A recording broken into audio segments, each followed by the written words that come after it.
to meet the people's expectation on matters integrity. Let me say this. It cannot be the case that the Director of Public Prosecutions keeps dropping cases because somehow they are unable to produce witnesses.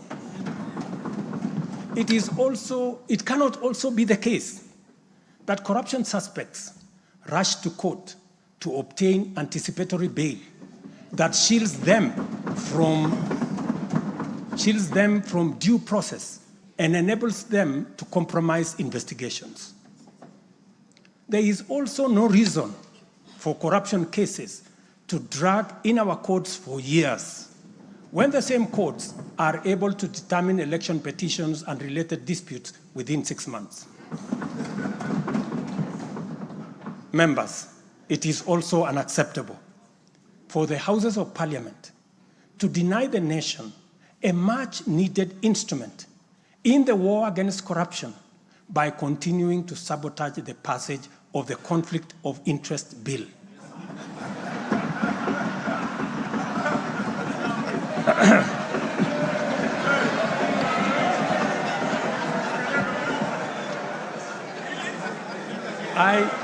I implore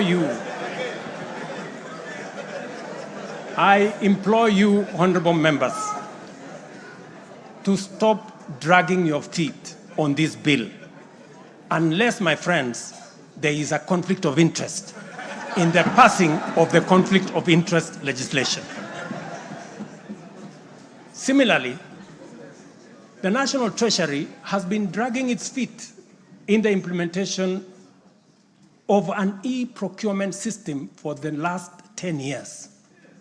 Today, I have directed the National Treasury to roll out the e-procurement system by the end of the first quarter of 2025 and ensure that going forward, only procurement undertaken through this system is sanctioned and paid for. Of the many difficult assignments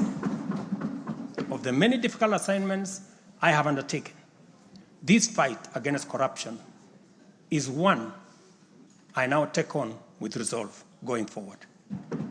Let this serve as notice to all.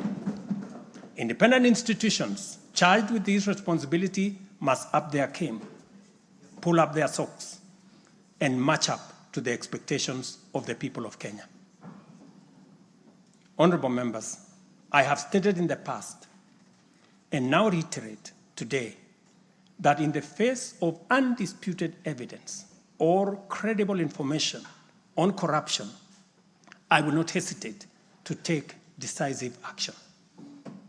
Accordingly, I now direct, in furtherance of the principles enshrined in Article 10 of the Constitution on transparency and accountability, and based on new information provided by investigative agencies and partner nations, that the procuring agencies within the Ministry of Transport and the Ministry of Energy and Petroleum immediately cancel the ongoing procurement process for the JKIA expansion public-private partnership transaction, as well as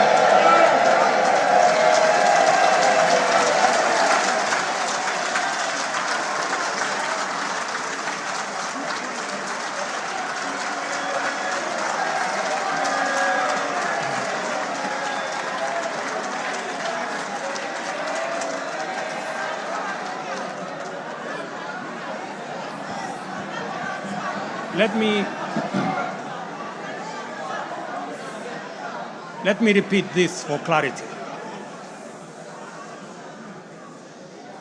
I have said that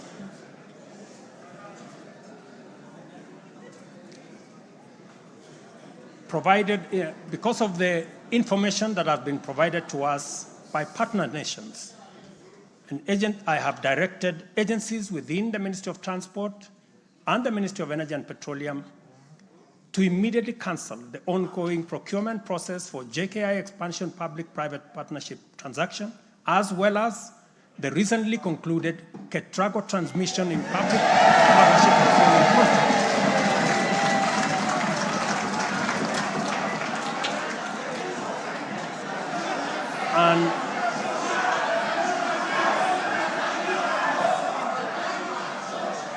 and immediately commence the process of onboarding alternative partners, because these are important projects.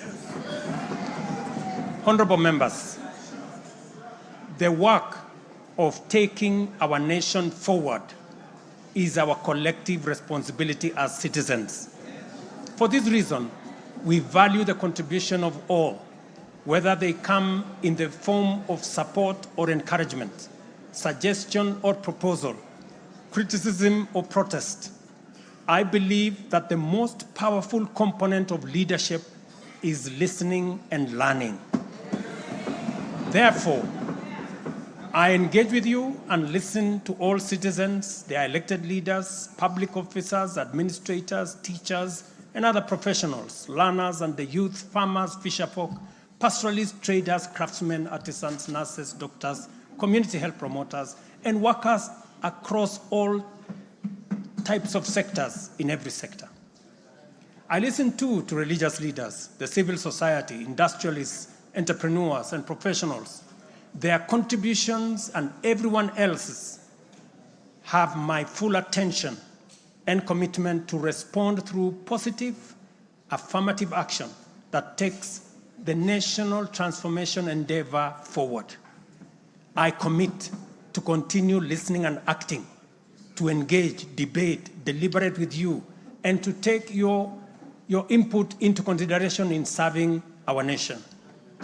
By design, the bottom-up economic transformation agenda is defined by its capacity to elicit feedback in the course of implementation and incorporate the same in making improvements and further progress. With every input from stakeholders, our ability to drive progress increases. By listening to you and to every Kenyan, I am able to serve this nation better. As we take part in this necessary discourse, I want to make one thing very clear.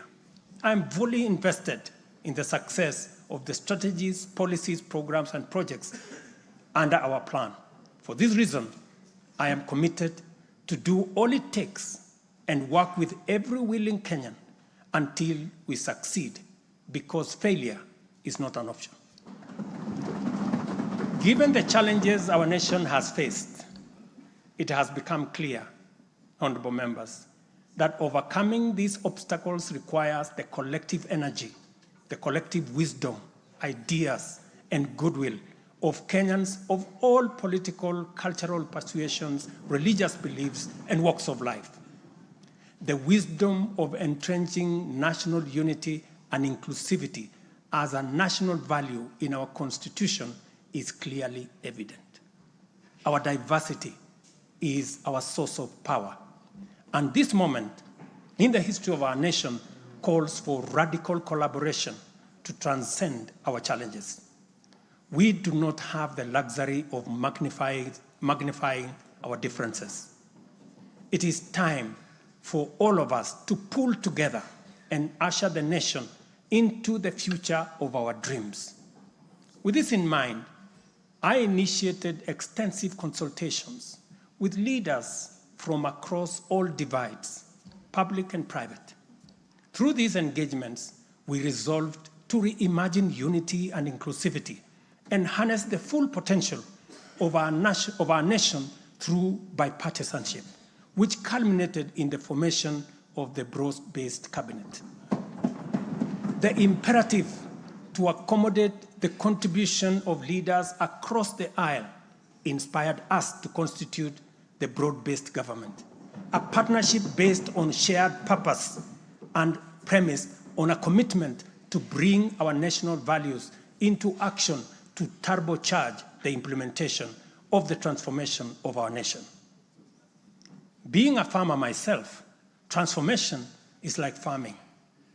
A lot of resources are invested in plowing the land and planting the seeds, after which there is nothing to see for all the work except stretches of bare earth. Impatience might lead to anxiety and lamentation of the waste of effort in seed buried in the earth. However, After a brief wait, seedlings sprout, requiring close attention, weeding, and patient tending into the crop that will be ready for harvest. So is economic transformation. It requires hard work, investment of resources, patience, and faith. We have planted the seed, and all over the field, it is beginning to sprout. While admittedly, there remains much to fulfill, our collective hope to deliver the national economic transformation that this nation so dearly deserves is on course. I am proud to declare that we have also made undeniable progress in building on the strong foundation laid in previous years and getting the National Development Project off the ground. Honorable members, from the reports that I have the honor to table for your consideration and debate, there is reason to be optimistic that our forward march is unstoppable and that our capacity and commitment to live and work by our national values and principles of governance are stronger than ever before. Our nation is a proud member of the international community, making our contributions to the global progress boldly and with great determination. We stand collectively facing the dawn with confidence that our expectations of a bright daylight is not in vain. In summary, honorable members, and all fellow citizens, the state of our nation is resilient. And now, honorable speakers, it is my pleasure to submit to Parliament the following 3 reports as required by the Constitution. Number 1 is the report on all measures taken and progress achieved in the realization of national values. The second, report on progress made in fulfilling the international obligations of the Republic of Kenya. And the third, report on the state of our security. Now, therefore, I hand over the reports to the Speaker of the Senate and to the Speaker of the National Assembly. Thank you all. God bless you, and God bless Kenya.